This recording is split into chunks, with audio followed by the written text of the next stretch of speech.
The time has come for the Shadow Nidoqueen PvP IV deep dive. With us today, we have my very own Shadow Nidoqueen, Season 8. Say hello to the crowd here, Shadow Nidoqueen.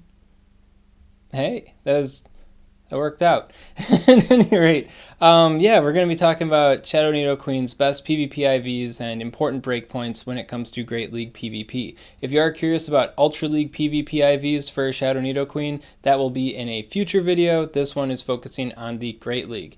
And if you are curious who won the Shadow PvP IV Deep Dive vote, I'm going to tell you guys at the end of the video for those viewer retention numbers, of course. Without further ado, let's get in to the PvP IV Deep Dive. Important thing to note about this PvP IV Deep Dive compared to other ones I've done in the past is that it's on a Shadow Pokemon. So your opportunity to get any of the, I think it's like 120 featured PvP IVs in this video is very unlikely because it's not a Pokemon that spawns in the wild that you can catch indefinitely. You can't trade for it with friends, so your opportunity to get multiple of these types of Pokemon to get a more specific IV spread is drastically lower than it is for non-Shadow Pokemon.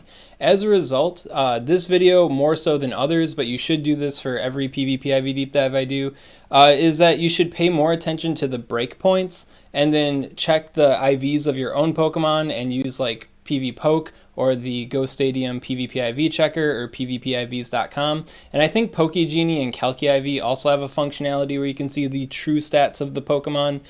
Try to record those stats down on a piece of paper or in like an Excel spreadsheet so you can compare what breakpoints you're getting on the few Shadow Pokemon you do have to the breakpoints I talk about in this video, more so than trying to get the ones that are in the featured tables, because even though there is over 100 of them, it's extraordinarily unlikely you're going to get any of them. I don't have any of them, and I have about 20 different candidates, so if that gives you an idea of how hard it is to get the right IVs on a Shadow Pokemon, then yeah.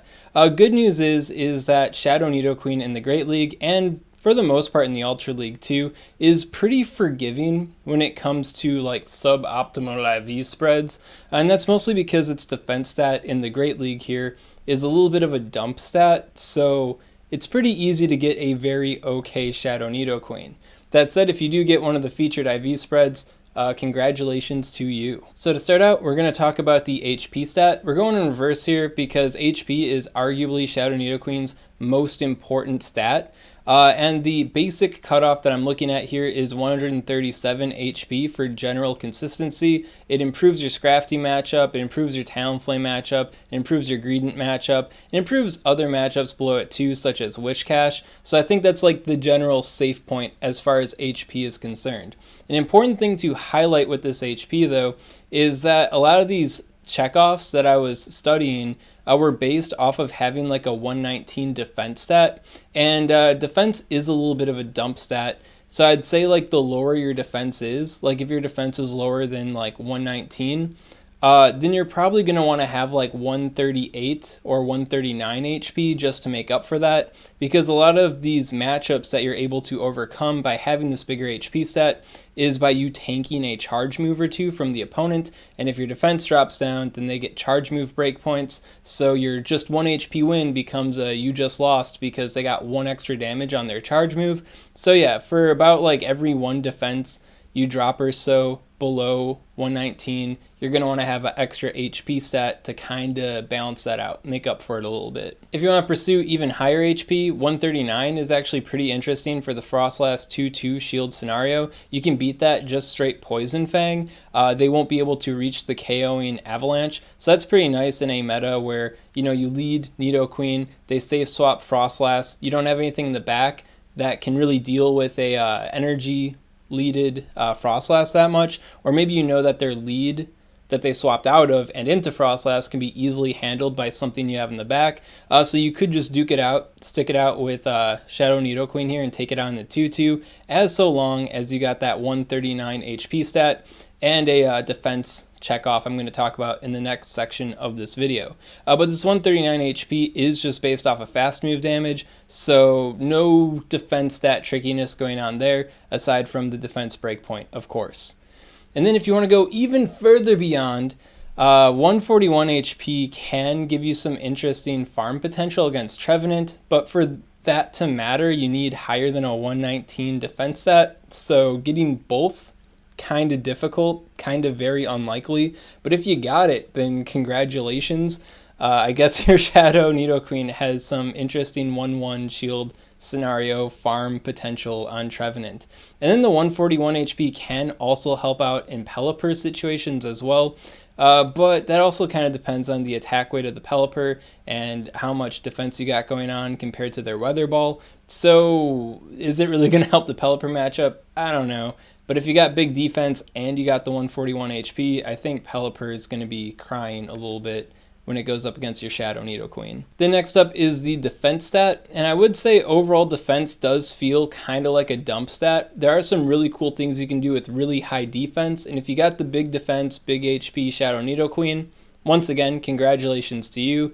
But if you are missing that big defense stat, then you can kind of forget about defense a little bit for the most part. The big goal defense stat is going to be the 120.23 defense stat, which can potentiate the Talonflame 1-1 shield scenario, as long as you have the 137 HP stat, of course. Ends up flipping that matchup. Even if they don't shield the first Poison Fang that you throw at them, you just get that extra damage, and then you have that extra amount of bulk, so you're able to survive and take them out in a way that Talonflame might not be expecting, because not many Shadow Nidoqueens are that tanky out here. Another thing to note too is that there is a unchaseable defense breakpoint for Azumarill with the bubble there. So if you got big defense and your opponent has basically like the rank 1 XL Azumarill, then hey, that can be interesting. That could be like cool for your big defense Nidoqueen there. But if Azumarill has a slight attack weight, then you're going to be missing it altogether. And yeah, every time I do these PvP IV deep dives lately, Azumarill is getting a weird attack breakpoint on something. So once I do finally do the Azumarill PvP IV deep dive 2.0 for the nerfed bubble XL meta, yeah, Azumarill. I guess a slight attack weight is probably something it's going to want to have. Rank 1 Azumarill? I don't know, man. Do you want to have trouble against Trevenant, Cofagrigus, and now Shadow Nidoqueen? I don't know. Might want to have a slight attack weight there. Back to Shadow Nidoqueen though. If you don't have that big defense stat, other defense checks to pay attention to, there is a 119.81 for Trevenant, which helps you not get farmed by Trevenant, which can be nice in like the 1-1 shield scenario, for example. 118.93 gives you a more comfortable matchup against Alola Marowak, if that makes sense. Fire Spin Alola Marowak specifically, and this was up against like a heavier attack weight, like a Raid Caught type Alola Marowak. And it's not that it necessarily flips the matchup for you, it just gives you more opportunities to not lose, because if it lands the Shadow Bone, or if it has enough prior energy going on for like Bone Club spam, it can get pretty dire. But if you got the defense breakpoint on the Fire Spin, then there's like less opportunities for Alola Marowak to beat you and more opportunities for you to land at Earth Power, so it's pretty nice to have if you can get it. But if you are missing out on those defense checks, then the next is like kind of like a defense range, if that makes sense. The 114.05 to 117.33 XL Lickitung. If you got a defense stat in that range, then you can avoid a Lick breakpoint. Obviously, the higher defense stat you have, the better chances you have of avoiding the Lick breakpoint, which can be pretty big, especially in the Kanto Cup meta that we have coming up. So it could be a defense stat to look out for. And then when it comes to Frostlass, the Frostlass defense stat range is going to be about 113.14 to 114.75 for that 2-2 potential I described before with the 139 HP stat. If a Frostlass has a higher attack stat than this, then they're probably going to be thrifty on their bulk too much, where you just overcome them in the 2-2 shield scenario anyways. So this is like the defense range that can, you know, do that thing. So while defense is a little bit of a dump stat, paying attention to like 114.75 could be a good idea. Could be a nice like soft cutoff if you can, if you need a tiebreaker between Shadow Nidoqueen candidates there. And then finally we have the attack breakpoints, and the attack breakpoints are pretty nice. A lot of them are very easy to hit, so you know, you can get the big HP, you can get this attack breakpoint. If you missed out on a lot of the defense breakpoints, no sweat. The attack one's pretty easy to hit.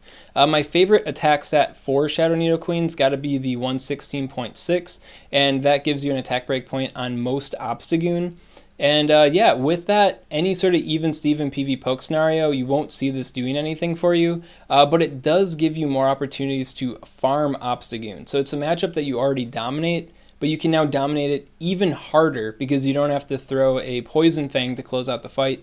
You can just farm them in more situations. So I think that's pretty big. And then with that attack stat, that also encompasses a Mandibuzz breakpoint, which can help clip Mandibuzz from reaching charge moves. It also reaches a Lickitung breakpoint, so you know, if you get the defense breakpoint or not on Lickitung, having that attack breakpoint can help out as well. And then there's also this fun attack range on Ferrothorn, 115.48 to 117.62. So obviously the 116.6 encompasses that. And yeah, it can just give you that extra consistency in the Ferrothorn matchup. You think it's a matchup that Nidoqueen dominates in because then you think about it a little bit more, I guess, and you're like, wait a minute, that is kind of like neutral v neutral, you know? It's poison ground versus steel grass. You know, it's an awkward fight for both parties. And having that attack break point can give you that extra bit of edge to overcome them in more scenarios. It can help you, it can help prevent you from being farmed in the scenarios where you're losing because they don't want you to KO them with the extra damage, and it can help you close out the fight sooner and potentially farm them in some scenarios. So it all depends on what they throw, what lands, what doesn't, but having that breakpoint can be nice for Ferrothorn. And then this attack range also covers most Azumarill. 115.3 is the rank 1 attack stat, like the low attack, like the 0, 15, 12 or whatever, Shadow Nidoqueen.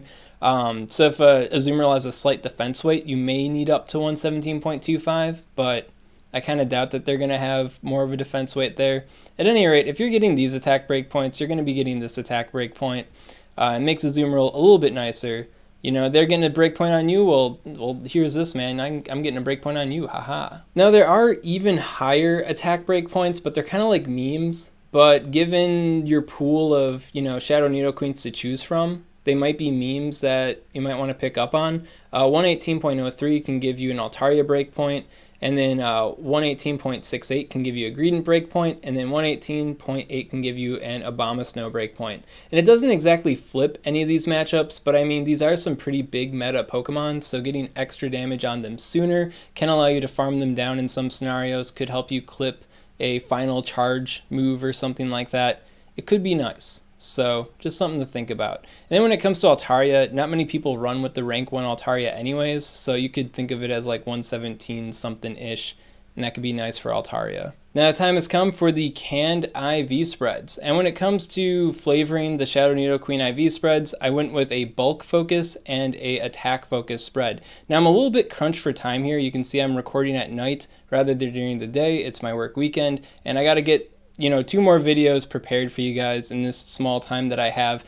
So I didn't really want to format the tables, so I just published a Google spreadsheet that has the tables on it for you, linked in the description, so you can ogle this at your own discretion there. But yeah, here I have bulk focus ones. There's about 66, I think, spreads here. And these are for the bulky Shadow Nidoqueens. The 115.3 attack is the cutoff for the attack on this sheet, and then the 119.1 defense is just to keep the 137 HP recommendation consistent, and then of course 137 HP for that min bulk kind of checkoff. And then when it comes to the highlighted green spots, that just correlates with like the defense breakpoints and stuff like that I talked about in the video here. So yeah, you can check these out in the link below. All of these are pretty great. Chances are you don't have them for the bulkier side of the Shadow Nidoqueen. And then also in this sheet, I have the attack focused ones. So I'm using the Obstagoon breakpoint as the minimum attack cutoff for these splits. And then I'm using the HP cutoff as 139 because we are dropping our defense stat quite a bit. So the 139 is going to be more consistent than 137. And then the defense I cut off at the Lickitung Frostlass defense breakpoint just so you can maintain those matchups a bit better. And you'd think there'd be some overlap, between these 2 sheets. And I don't know how much there is because once again, I'm a little bit pressed for time, but there wasn't a lot of overlap. So there could be like 120-ish IV splits that work out really well. But yeah, maybe I'll do this in the future for my PvP IV deep dives so it's easier for you guys to access the tables. It is kind of annoying to make images for them, especially when I'm in the hundreds. Like when I got 15 IV spreads, whatever. When I got hundreds of IV spreads, I think this makes a little bit more sense. And then the copy pasta on these numbers comes from PvPIVs.com. I just found out about this website, and it's pretty nice for making these videos because I can toggle the attack, defense, and HP cutoffs, so it makes it a lot easier for me to find these mid-range splits, where with the PvP IV rank checker from Go Stadium, I can't really find the in-between stuff. You know, I can find the best attacks, I can find the best defenses, the best HP, but the stuff that hits in between, a little bit harder. So shout out to those guys for making a nice website for me to do this type of stuff a little bit easier for you. Now, once again, I do want to let you guys know that if you don't have any of these 100 splits, you know, your Shadow Nidoqueen isn't a bad Shadow Nidoqueen. Like the Shadow Nidoqueen I have here in the corner is a 2-1-15. I think it has like 112 defense. That is abysmally bad, super bad defense. Like Lickitung is going to lick me clean. Frostlass, I don't get that cool 2-2 shield scenario on it, which is kind of a bummer, right? But I do have a better candidate waiting in the wings, and that better candidate also doesn't make the checks, well, at least all 3 checks featured on these lists here. It's the 3-11-15, so it is a bit better in terms of defense. It has 140 HP yet, so it's not thrift in there, and it has a respectable attack stat. So my 2-1-15 is a bit more HP weighted and a little bit more offense weighted than the 3-11-15 is. But the 3-11-15 may be a bit better in like the Kanto Cup, for instance, because that bigger defense will help me out more against Lickitung. So just something to think about. You know, I do these PvP IV deep dives to help you guys out and for my own knowledge, right? Because I want to get the good IVs too. Often I don't, but because I have knowledge of what breakpoints are important, then I can better decide which one of my thrifty Pokemon are going to be thrifting a little bit better than others. So, yeah. So that's all I gotta say about Shadow Nidoqueens PvP IVs in the Great League here. Just to recap once again, this is kind of like a shoot for the moon, land among the stars kind of thing. You don't have to have every single breakpoint I talk about in this video to have a really good Shadow Nidoqueen. Mine has like the 112 defense. It's got stupid bad defense, and it's got too much attack. I'm not doing anything extra with the extra attack I got on mine, but it's able to persevere. It's been putting in tons of work in the Great League, and I am not dissatisfied with my Shadow Nidoqueen. So if you can get any of the breakpoints featured in this video, that's going to be fantastic. And if you get one of the 100 plus spreads that I have featured in the spreadsheet, linked in the description of course, even better. At any rate, if you got any questions on this content, of course, comment below, let me know what's up, and I'll be happy to help you out. And if you enjoy this type of content, you want to see more like it, maybe you want to know about Shadow Nidoqueen in the Ultra League, or maybe the Shadow Drapion PvP IV Deep Dive, well, make sure to subscribe to SwagTips. If you didn't know, Shadow Drapion's the one that won. It won by quite a lot, actually. Like, it was kind of a landslide victory. It was pretty apparent pretty quickly. Shadow Snorlax got pretty close, though. So, maybe I'll do that one next, if I got time. SwagTips. I'd also like to give a special shout out to these Patreon supporters. If you want to support Swagman on Patreon, link in the description. Is Ryan Swag good at PvP? I don't know, guys. You tell me.